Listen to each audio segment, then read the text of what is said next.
Hello. This is a budget hearing today under policy DCC. The Vicksburg Warren School District will be holding a public hearing on the 24-25 school district budget. This policy allows for public comments on budget matters only at this meeting. Citizens who would like to make a comment will be allowed to sign up in the back where Mr. Sims is for a comment, and you are allotted 3 minutes of your time. Ms. Hughes.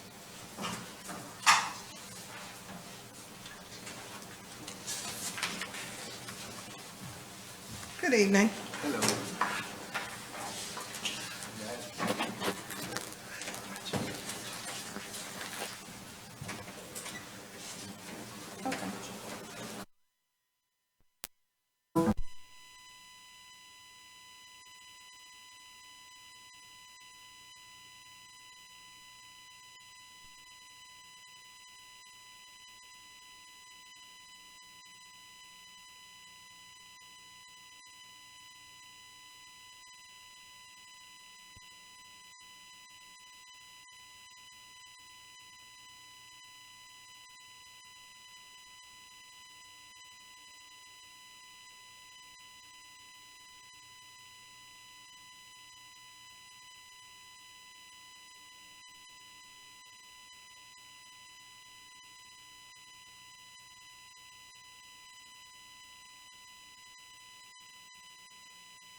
Hughes, Financial Officer for the Vicksburg Warren School District.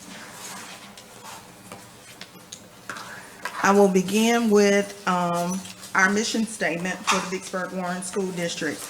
It is our goal through relevant instruction to equip every student with literacy. Excuse me, Ms. Hughes.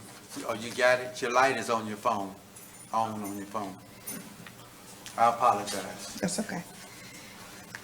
It is our goal through relevant instruction to equip every student with the literacy and numeracy skills to succeed in challenging courses, meet academic standards, and graduate from high school prepared for college and ready for a challenging career.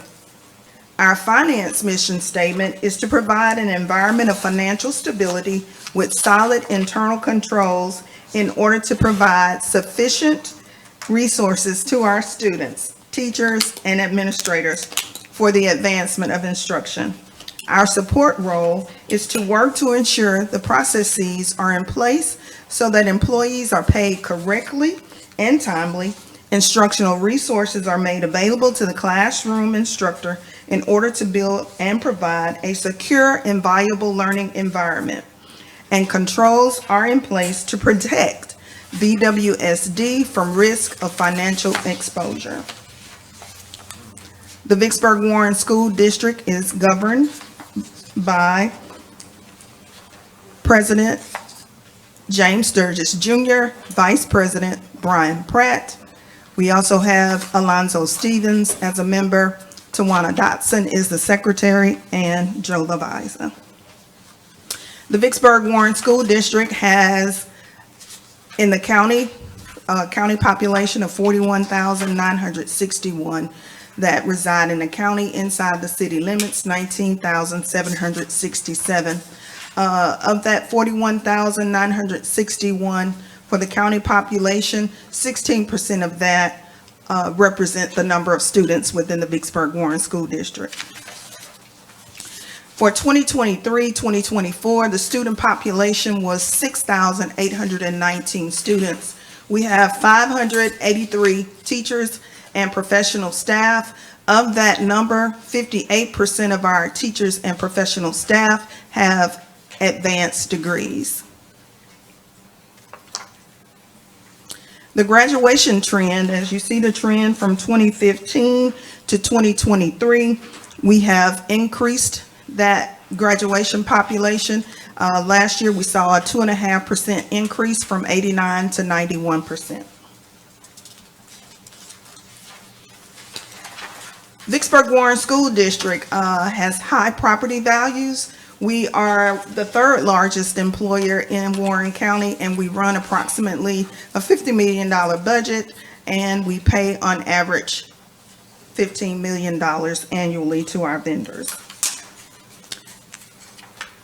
Section 3761-9 of the Mississippi Code requires that the school district adopts a budget prior to April 15th for the upcoming fiscal year.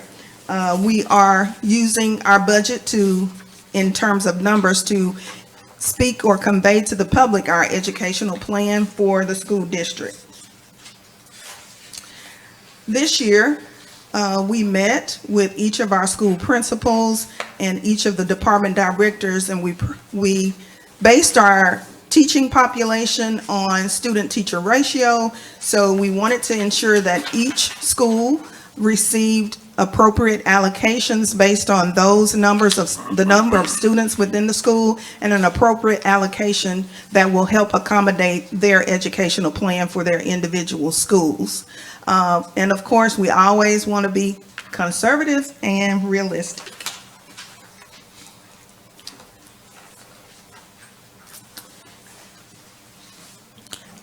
This year, the allocations were based on, as I stated before, student-teacher population.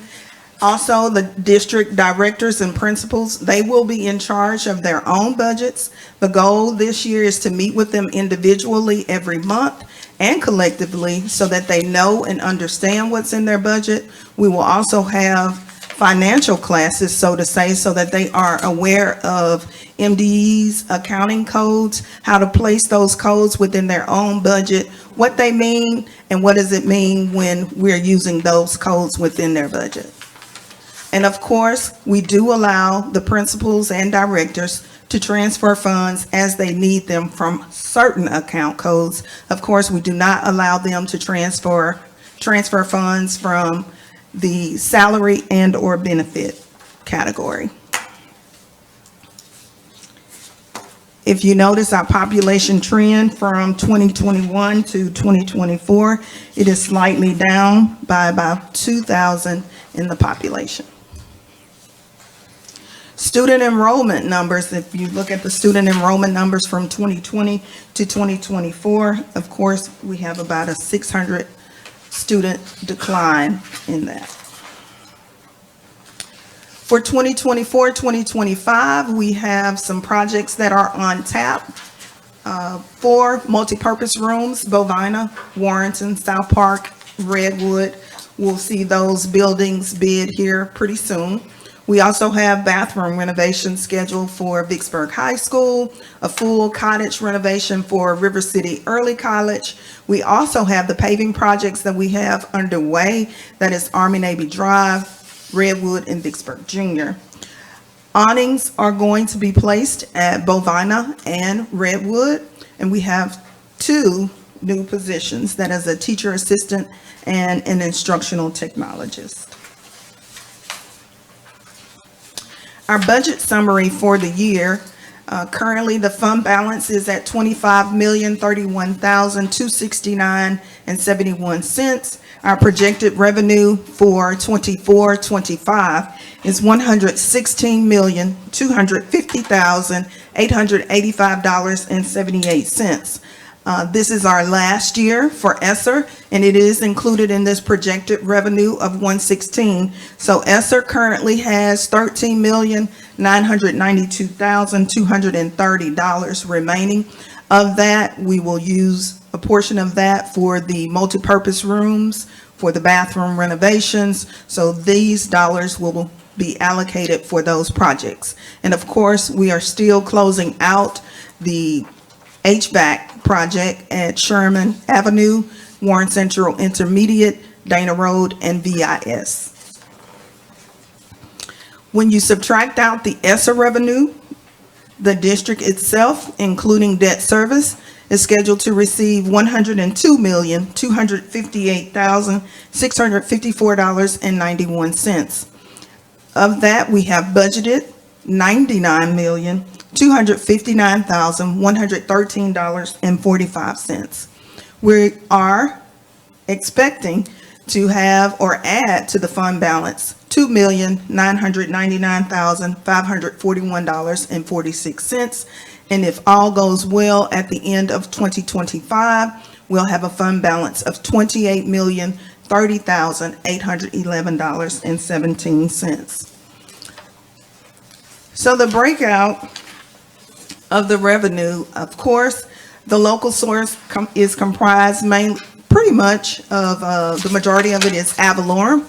The state sources, of course, the MAEP is no longer, it has a new name. It is the Mississippi Student Funding Formula, and with that funding formula, we're projected to receive approximately $43 million, which is an increase of about $8 million over last year. For federal, $13,992,000, which is ESSER. And of course, the other federal is comprised of Title I, IDEA, Carl Perkins. Those grants are comprised in this federal, the other federal, of $14,223,979. For 16th section, we have projected $225,000, and then for debt service, $6,470,488. What was MAEP? So next year, this would say MSFF. So the trend for MAEP, we received $27,227,012.61. And of course, with the new funding, this will look drastically different for fiscal year 2025. For our projected expenditures, the instructional program as well as the support programs, they are almost identical in dollars. They are both at $41,396,000. The other is $41,664,000. The non-instructional services is comprised of child nutrition, so we're expecting them to have approximately $4,558,000 in expenses. And then 16th section, not very many expenses on that side, $22,969.97. And of course, the debt service comes in revenue and it goes out in the exact amount of $6,470,488. Other financing uses, of course, this number is for our COPS. $2.5 million is related to that. We also support athletics, CTE, which is Fund 2711. We also support at-risk. We transfer out to them as well as to district sped if there are any overages. Our Avalorum request. It is a proposed Avalorum tax request. We will request that via Avalorum resolution to the Warren County Board of Supervisors. Our plan is to have that submitted to them prior to August 15th. The Avalorum, of course, is discussed and we advertise that as well so that people in the community know that the district plans to levy that particular tax. The final millage rate will be based on the final assessed valuation of the property values and the homestead exemption. The next page is how the mills are computed. Of course, if you look at the very first column for operations, the very first line said total dollars to be raised is about $35,923,017.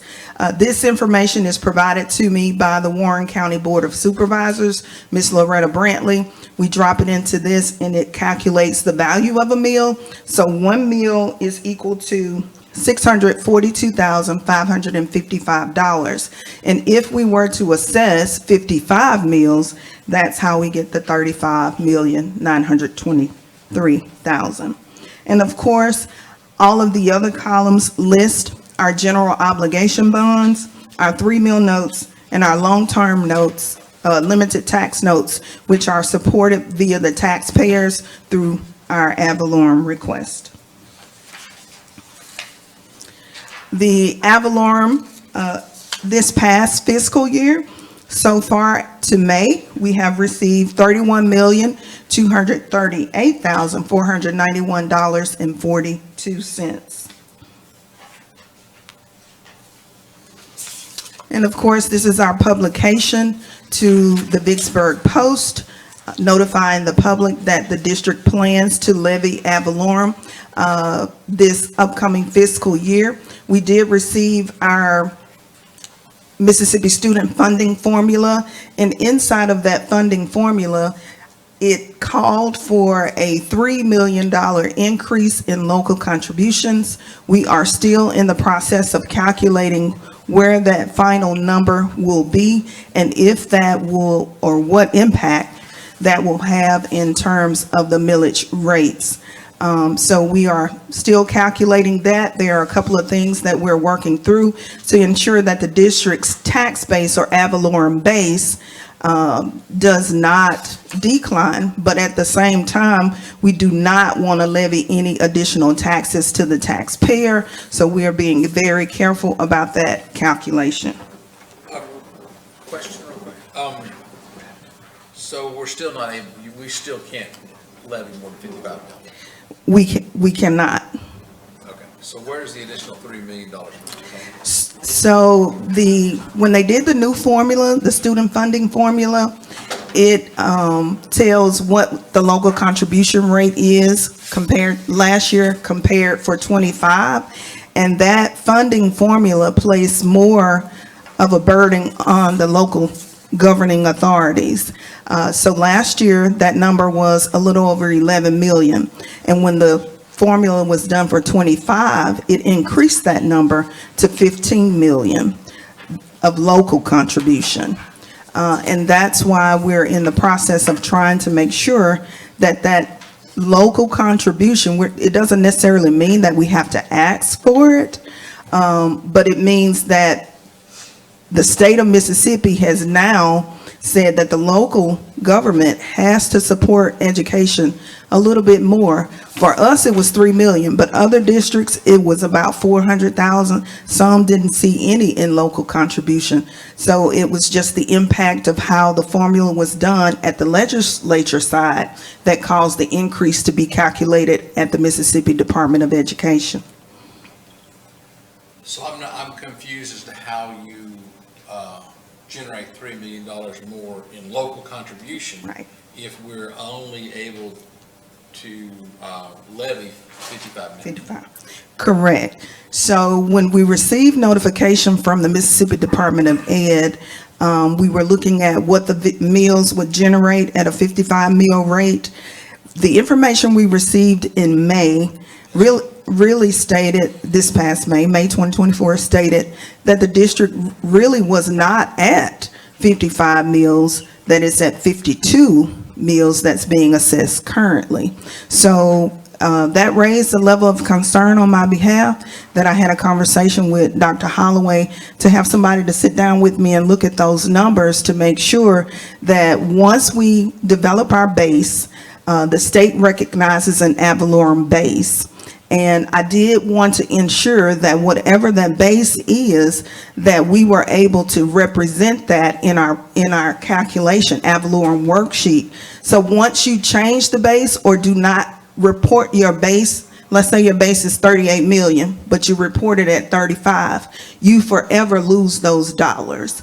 And so I did not want the district to be at risk to lose 3 million if we were ever at a point where we needed 3 million. But does that make me request 38 million because my base increased? No, it makes me look at where we are and request what we need based on what the expenditures are for the current fiscal year. So it's kind of a weighing game, really, is you have to weigh your options. Do you want to lower your base, or do you want to keep your base the same and make the request enough to cover your operational activities? Okay, thank you. Ms. Hughes, I just want to make sure I half understood what you said. We are going to request the 55 meals. We're still working through Dr. Holloway has allowed me to contract with someone to just make sure where we need to be in terms of that calculation. We may not come in at 55 meals. Based on what Ms. Brantley provided to us, 55 meals is $35 million.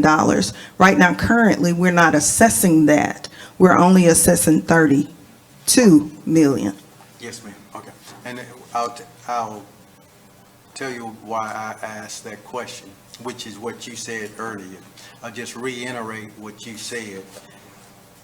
If we don't request it, we're going to use it, and they are going to use it. They being the supervisors, because it's money that's on the table that, I mean, let's call it what it is, what it is. And so if we request it and we don't go over our 55 meals, then we are legal. Correct. So the legality here is not an attorney, it's just smart politics. That's correct. So once we don't, and I guess you'll get to see it when I do the resolution and present the Avalon worksheet. The Avalon worksheet calls for us to account for everything we've received and what we anticipate to receive from this point to October. And so once we place those into that calculation, it has us to come back and say, did we receive any escrow? Did we get too much for the last fiscal year? So if we got any escrow, we have to account for that. Or did we have a shortfall? Did they not send us enough? And if they didn't send us enough, then the district itself would have to do a resolution, go back and levy that, borrow it, and then make the city or the county pay us whatever they did not pay us over the next 3 years. Fortunately, we're at that point. We don't have an escrow and we don't have a shortfall. So that's great. So then it takes into account what the Mississippi Department of Education says is our local contribution. And so there's a line for us to place in that worksheet what they say our local contribution is. Did it increase over last year? It did. And it increased $3 million. So that automatically goes onto the worksheet. And then those numbers determine our base. So once we get a base, that does not mean you have to ask for what that base number is. You can, but you don't have to. Once you set the base, I may not ask for it, and I may leave it on the table for the county to determine how they want to spend it. But once the base is the base, I can come back the next year if we determine we need it to support some projects we may have. Maybe we want to do a roof. Maybe we want to install new HVACs. I can come back the next year and ask them for it. But the base will never change. But once I don't increase the base, I'll forever lose it. And so this year it went up to 3 million, and I don't want to lose 3 million. I don't want to leave it on the, I can leave it on the table, but I don't want to leave it off my worksheet. So let me ask a dumb question. That $3 million is already being levied against the taxpayers. So the county's going to get $3 million. Is that correct?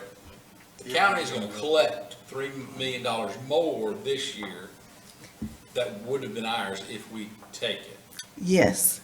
Just because the base is the base doesn't mean I have to ask. You reassess the base every year. We redo that calculation every year. So next year, I'll do it again. do it again.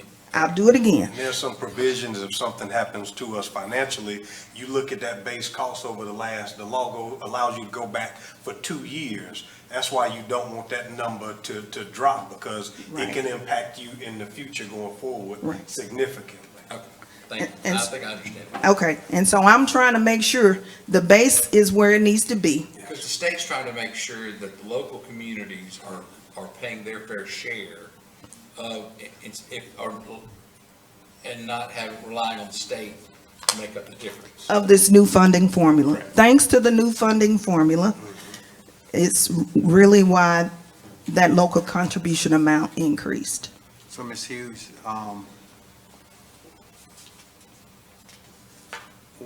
and I guess we're saying the same thing, I believe. Only thing I'm saying is when we got the bond issue and it went up to 55, we already had them mad at us, so let's keep it at 55. We're riding that horse down the road. There's an Indian on top of him, a Native American.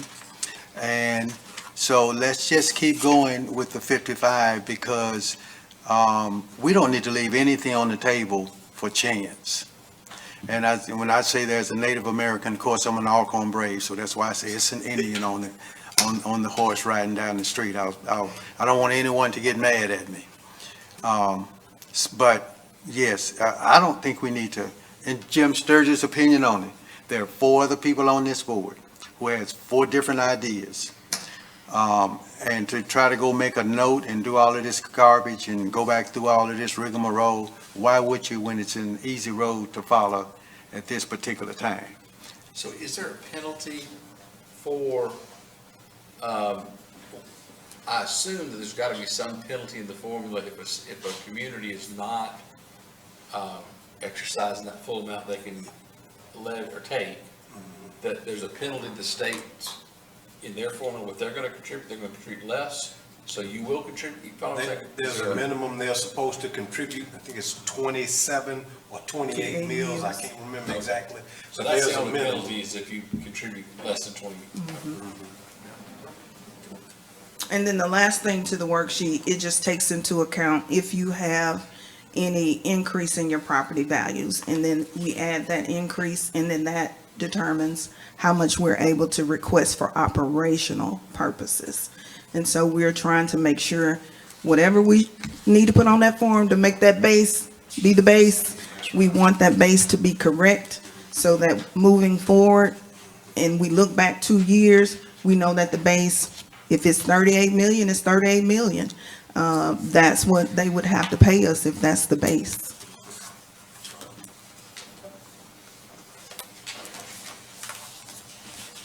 Any other questions? Oh, our next steps, I'll discuss that. So our next steps in the process is, we should have that ad valorem calculation finalized here within the next couple of days. We have been in conversations for the last 2 to 3 weeks. And pretty much most of that ad valorem request hinged upon the tax assessor. So it required me to have some communication with Mr. Luckett to get information, and some of that information wasn't scheduled to be ready until now, because they're not at a point where they really have to have the final values until next month, and then they'll determine what those are in September, approve it, and then October 1, the fiscal year starts for them. But pretty much it hinged upon getting the information from the Warren County Board of Supervisors as well as Mr. Luckett on vehicle, mobile homes, utilities, and all of that. So we did get that information, and now we'll do the final calculation. And then we'll be back before the board with a resolution and then the adoption of the budget. Any questions? All right, has anyone signed up? Chief, okay. No one? Okay, no one has signed up.